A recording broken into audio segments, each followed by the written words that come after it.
They're all union members, and they make our country hum. So let's just say thank you for their work. And, you know, workers are enduring a lot of uncertainty right now in the economy. And our members and all working people, of course, are working for large companies, small businesses, and are experiencing a lot of uncertainty right now. And we actually represent folks who have collective bargaining agreements, union contracts, who can negotiate better wages and conditions, but a lot of workers cannot. And they show up to work and they create wealth for their employers and are getting less and less in the way of a return on the work that contributes to that wealth. And as we know, inequality is skyrocketing. 60% of people in this country live paycheck to paycheck. But you talk about what ails us in this economy and what we could be building, an aspirational and a better future and a better economy that could really work for working people. It would have to be in partnership with workers. And the way we do that is through unions. The public is now seeing that. 70% of people in this country are pro-union. 70%. So that tells you something. They feel like it's not working for them and it's broken. So we definitely look at ways to create partnerships with employers, because if the employer doesn't succeed, we don't succeed.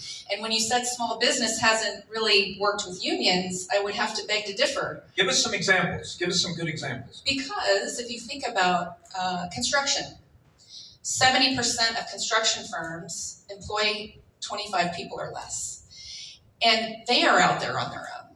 Unless you have a union that you can work side by side with to create a talent pipeline, a highly skilled, highly trained workforce, access to benefits at scale, where you can pool your resources into a system where unions can actually undergird all of these things and take the risk out for a small business. Because they're competing against larger businesses that have access to these things. Yeah. So you serve their needs. Is that a big focus that you've had since you've been in office?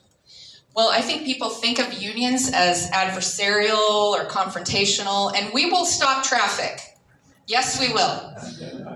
But at the same time, we realize that if we don't have jobs, we don't have opportunity.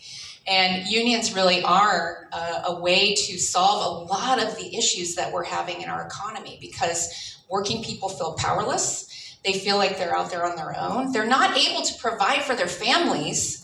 And unless they have power to come together collectively, they're never going to get the security that they need and meet the aspirations they deserve.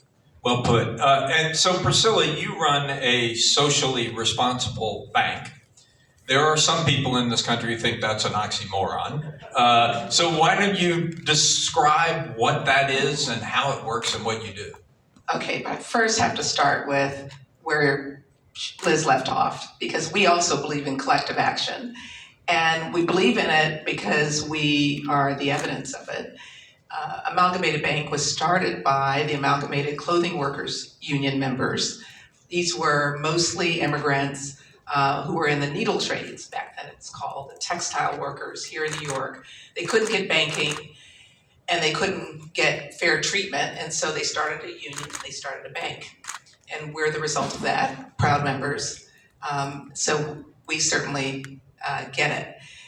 And the history of this bank for the last 100 years has been to sort of continue and build on that legacy. So we're still the largest union bank, and we are publicly traded, but 40% of our shareholders are union members and union organizations. And then we also have expanded to become the largest political bank, the bank for not-for-profits, particularly those that are interested in social justice, and racial justice, and economic justice, foundations,